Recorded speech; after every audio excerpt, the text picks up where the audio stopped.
Alright, welcome back everyone. It is now August 15th of 2023. We're not only getting closer to the end of this month, which by the way inches us closer to the official debut of the official trailer of Snow White 2024, which shall be very interesting at D23. And given that Bob Iger and the board have been making endless, terrible decisions, not just for Disney in general, for Marvel, but also for Lucasfilm, which is the main subject for today, and exactly what's going on with the current Lucasfilm lockdown, and how it does actually concern creators out there like Jon Favreau, let's get into all of this. This is Mike Zero. Subscribe if you're new, and like this video to see future updates. I'm also on Twitter at Mike01. I thank you also very much for the great and kind support, and let's get right into the subject. Now, we know that Lucasfilm has been in shambles for the past number of months now, especially within the past number of weeks, alright, since Bob Iger announced his cost containment plan about spending less and making less to just kind of keep Disney afloat, right? Without really admitting the fact here that Disney is in a lot of trouble for 2023 and how they are anticipating a lot more issues for next year, even though Bob Iger keeps on saying that he's got no concerns, that he's got a lot of confidence in the company moving onwards. I mean, the man likes to lie, that's why I call him Bob Iger.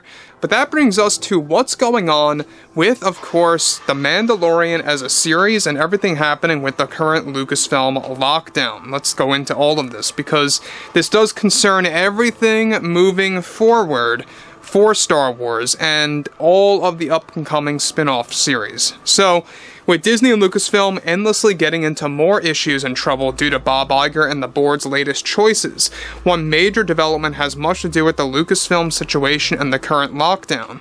One crucial update to this is that now The Mandalorian Season 4 has also been put on lockdown for development unrelated to the WGA strike, and that it all has to do with Disney now holding conversations of removing The Mandalorian Season 4 from Disney Plus entirely from its Star Wars content and turning Mando 4 into a feature-length film for theaters only. This is something that reportedly Jon Favreau and Dave Filoni have been against, since they know it will strip away the value of Star Wars on Disney Plus, given that it is the flagship series. Given that also that this show is treated as the main series right now, and these conversations happening at Disney have put the 4th season on lockdown for at least 6 months minimum, and has forbidden both Favreau and Filoni to even brainstorm ideas for where the story will go, and that the script of Mando 4 may very well need to be completely rewritten due to the lockdown and plan changes. Now guys, let me pause here for 1 second. Now, this is a ripple effect because of what Bob Iger did about spending less and making less. This cost containment plan is not only making all projects moving forward smaller scale, it's not just Star Wars, it's also going to be Marvel, the Disney live action remakes, all of which will be more smaller scale focused, both in-universe wise, aka story wise, and out-universe wise, also known as, you know, the production. Smaller crew members, smaller cast, stuff like that. This way they don't have to spend as much money into these projects. That just goes to show you, and is living proof, that Disney is not doing well. And they will say anything that they have to say to make it seem like that they are succeeding beyond any, of course, records. Now, when we look at stuff like this too, the fact that this Lucasfilm lockdown just got a whole lot worse, the fact that they want to remove Mando Season 4 from Disney Plus and turning it into an actual Star Wars film is absolutely ludicrous. Now, be aware these are conversations that are happening. It's not 100% concrete just yet, but these conversations are creating this lockdown for Mando Season 4 for at least 6 months, because they don't know what they want to do with this series. They know that Mando Season 3 tanked, and it tanked hard. A lot of fans unsubscribe from Disney Plus just for that reason alone. Everybody that I know, Mando Season 3 was the final nail in the coffin. I don't know about you guys, but to them it was the final nail in the coffin. They gave Disney Plus the benefit of the doubt with Mando 3, and they were shocked to see where it took, you know, a different path. Now, looking at this specifically, of course, the fact that they want to turn this thing into a movie, I too agree, is absolutely ridiculous. Now, look, I'm not rooting for Disney to, enhance their DEI agenda nonsense, but we know that Mando 4 was already written by Jon Favreau. He confirmed this months ago that it was all pretty much done and was well along the way before the WGA strike, and now Disney's demanding, Jon Favreau, that it may very well need to be rewritten if this progresses any further within the next 6 months, per this, Lucasfilm lockdown of all these series. Now, moving to the next thing. Though the plan to turn this into a movie is not final, like I said before, it is causing Mando 4 to go under this Lucasfilm lockdown development-wise and how it joined other projects as well. James Mangold's Dawn of the Jedi movie is also under lockdown, unrelated to WGA, and that now Disney is looking to canceling that film altogether. The removal from Mandalorian would essentially lose Disney Plus a lot of subscribers. The remedy that Disney is discussing is by making Ahsoka the new flagship series, regardless of canceling a season 2 a couple of months ago to replace The Mandalorian as the main show. Jon Favreau specifically is very furious over these massive delays, and that now it's unlikely Mando 4 won't be seen by fans at least until late 2025.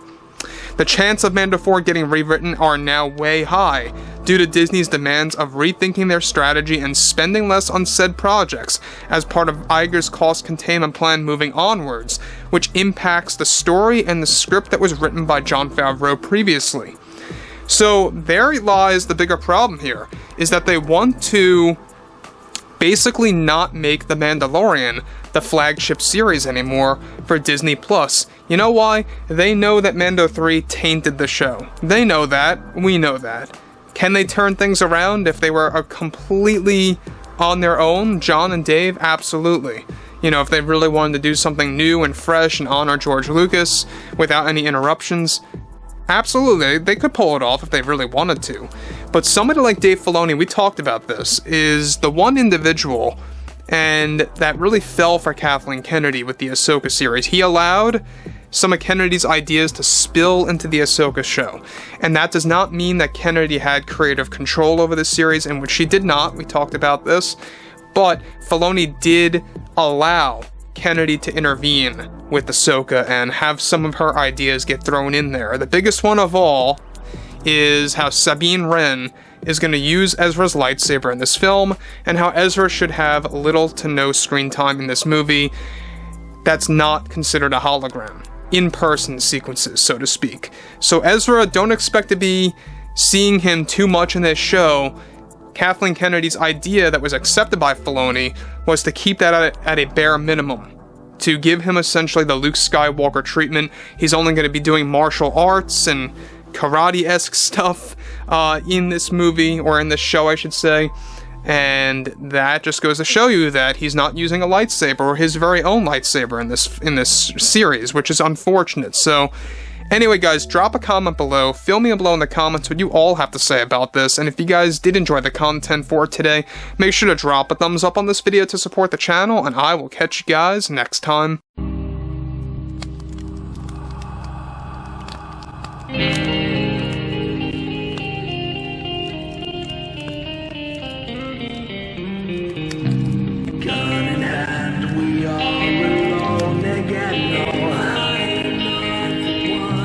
Night to moon, we hear them moans again.